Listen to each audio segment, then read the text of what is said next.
Giving all praise to Yahweh Bashem Yahushai Bashem Makakwadash. I'm going to read from the 9th verse to the 15th verse, which is the last verse of this chapter. Someone asked me, left a comment on one of my videos a couple of days ago. I didn't get to it right away, but I remembered it. And I went through it the other day, and I said I'll do a video, so here I am doing a video.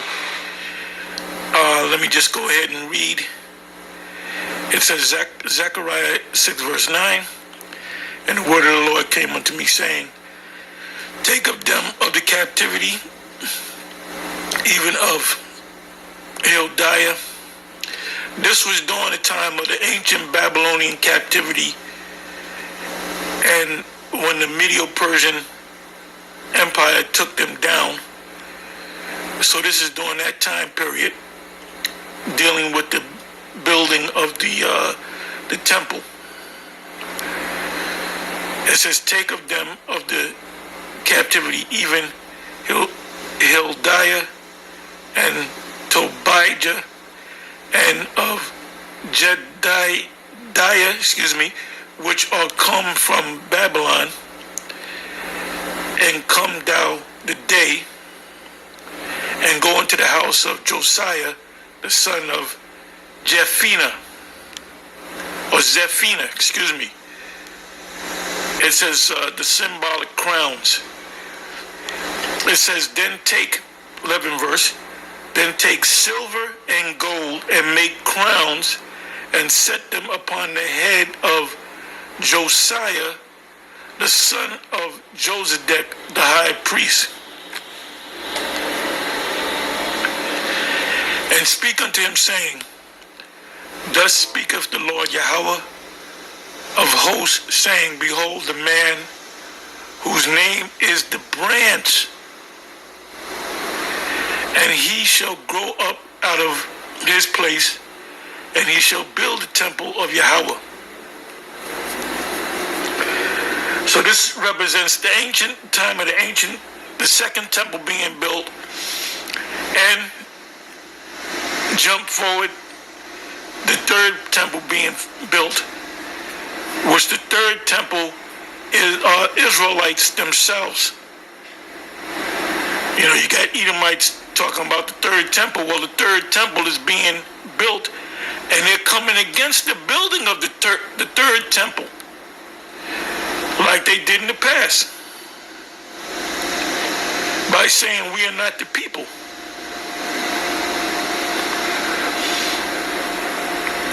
It says, 13 verse, even he shall build the temple of the Lord Yahweh, and he shall bear the glory, and shall sit and rule upon his throne. Now, well, I'm gonna finish reading, then I'll go into the name itself. The name Joshua, the high priest. It says, and he shall be a priest upon his throne,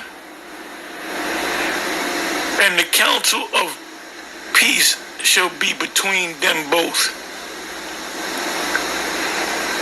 And the crowns shall be to Helem and to Tobijah and to Jedediah and to Hen, the son of Zephaniah, for a memorial in the temple of the Yahweh.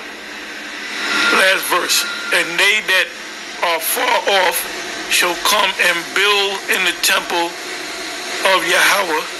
And that happened back then, and it will happen, and it's happening now. Because you have Israelites that have woken up of the elect, or hopeful elect, that are out there hard on the highways and the byways. And I'm not just talking about GMS. And so that's that temple being built. That's Ezekiel 37, the 37th chapter coming to pass. The dry bones. And ye shall know that the Lord of hosts have sent me unto you. And this shall come to pass if ye will diligently obey the voice of Yahweh your power. So now let's go into the word, or let's go into the name Joshua.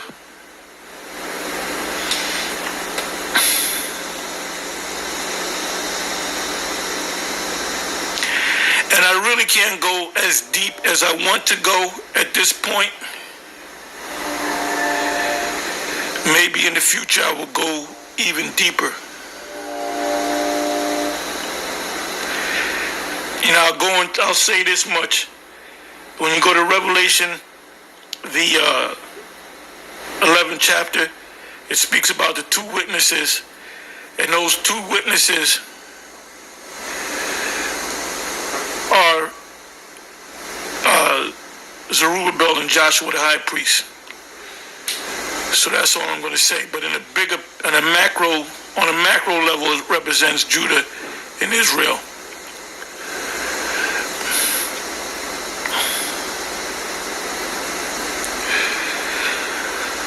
Okay, so the name here in the Hebrew is Yahweh Shah.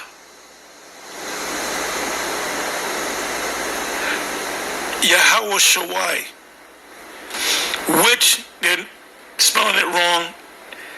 Joshua and Joshua the high priest, the word is Yahweh Shai, which means Savior.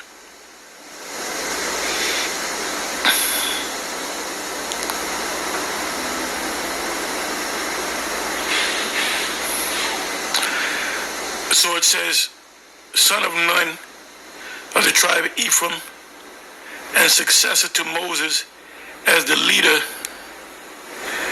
of the children of Israel, led the conquest of Canaan. Now, I'm going to say this, that Joshua the son of Nun is Joshua the high priest coming back. So in one lifetime he was an Ephraimite, in another lifetime he came back as a Levite. So you can come in different tribes. Moses originally was a Levite, and Moses had came back in other bodies as a Judite. It says a resident of Beth Shemesh, I'm not going to read that, son of Josadak, and high priest after the restoration. I just read about the restoration.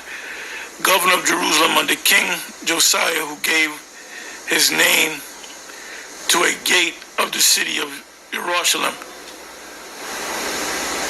What I want to do, I want to bring out a couple of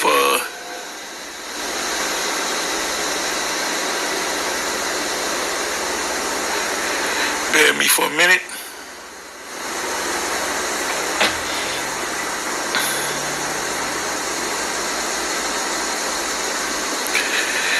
That name Joshua is a major name, I would say. Let me try this.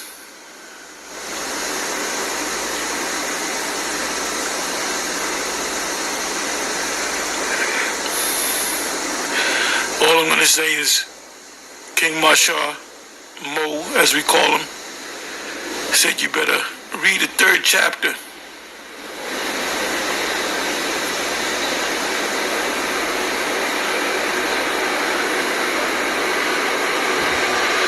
Okay, so we're at the 3rd chapter. Haggai is another chapter that should be read. I'm merely touching the surface. It says, Zechariah 3 verse 1, and he showed me Joshua the high priest standing before the angel of the Lord, and Satan standing at his right hand to resist him. So there was a point where Satan came against him. It says, and the Lord said unto Satan, the Lord rebuke thee, O Satan, even the Lord Yahweh that have chosen Jerusalem rebuke thee. And Jerusalem is a people before it's a place. Is not this a brand plucked out of the fire?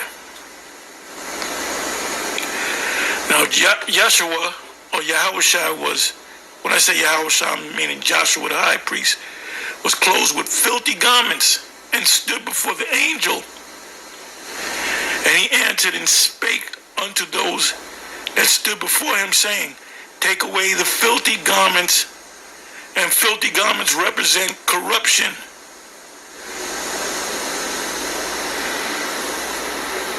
Represent being negative from him.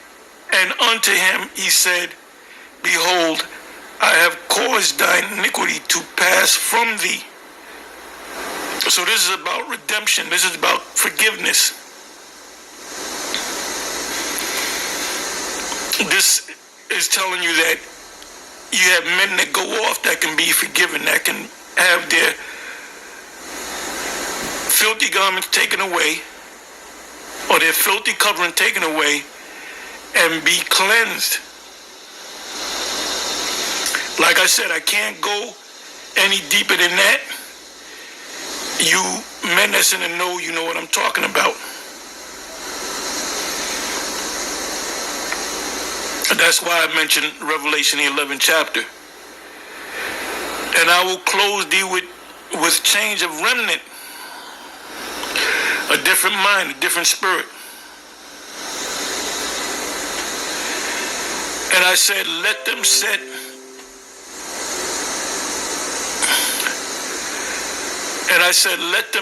a fair michi. A michi is a turban.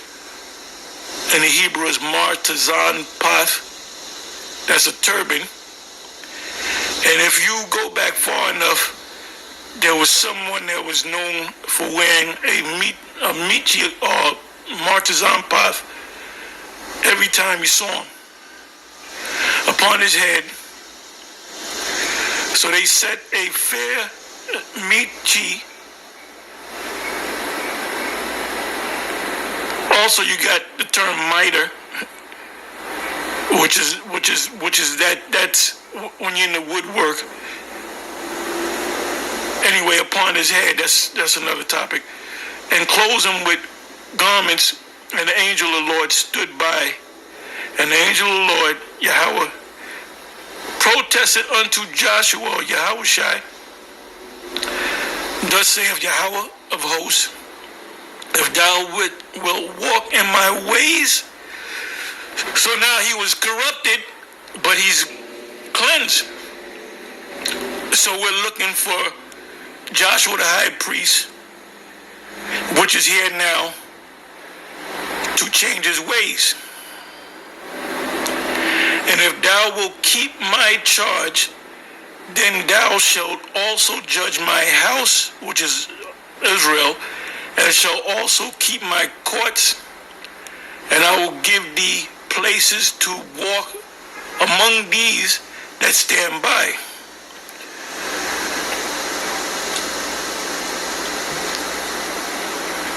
Now in Zechariah, the 6th chapter, it speaks about a branch, or the branch, right? It says branch, or the branch. Hear now, O Joshua the high priest, thou and thy fellows that sit before thee, for they are men wondered at. For behold, I will bring forth my servant, the branch. He's also known as the candlestick. Revelation chapter 11.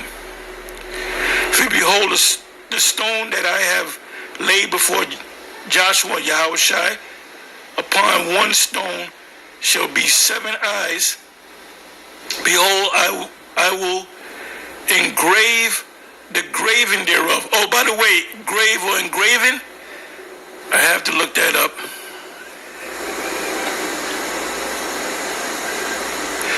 This would be the Hebrew word for charagma. Bear me for a minute.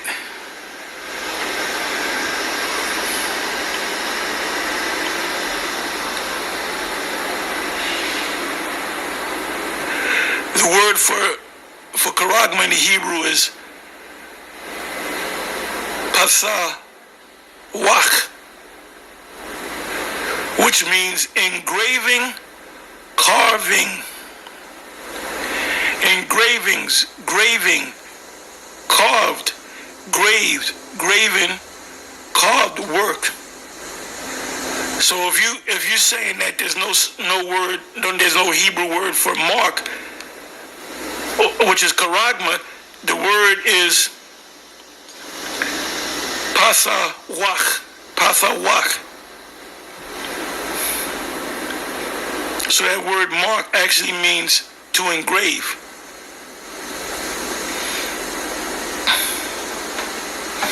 If you can't get the charagma, the understanding, then the Most High hasn't fully opened up your eyes.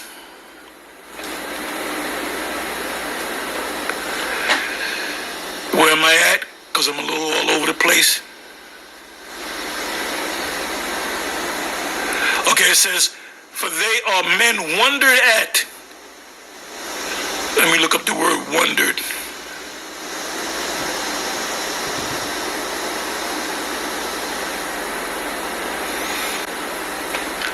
Wondered.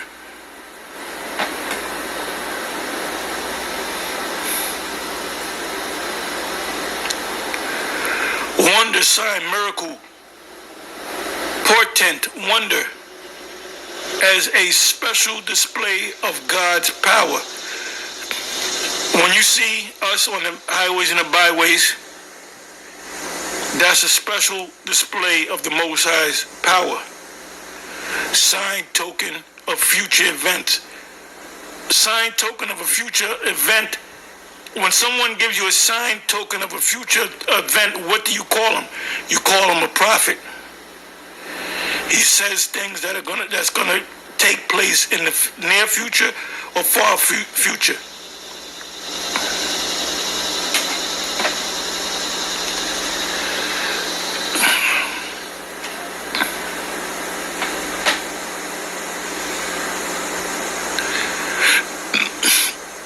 This is the 8th verse, Zechariah 3 verse 8.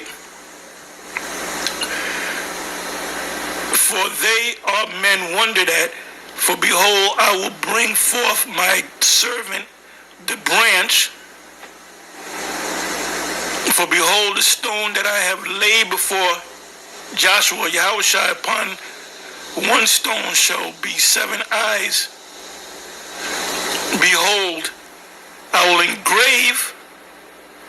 That's the Hebrew word for the Greek word charagma, the graving thereof, saith the Lord of hosts, and I will remove the iniquity of that land in one day. So what's that one day? The destruction. Everything's going to be changed. The kingdom is going to come and be established in one day. Because this foundation of Esau has to be destroyed, and they're going to be utterly destroyed. And then begins the building of the kingdom of heaven. And these other nations, the kingdom shall not be left to other people, and the other nations will be under us. And Esau will be under us because Esau is here. Don't listen to these clowns that say, oh, Israel, there's no such thing as Israel. There's no such thing as Edom. Anybody that's listening to those clowns, you're gonna be destroyed right along with those clowns. And that, because there's more than one person that teaches that crap. Israel is here. The Edomites are here. The other biblical nations are here. In that day, saith the Lord of hosts, shall ye call every man his neighbor under the vine and under the fig tree. Well, what is that the fulfillment of? The kingdom. Anyway, with that, I'm going to say shalom.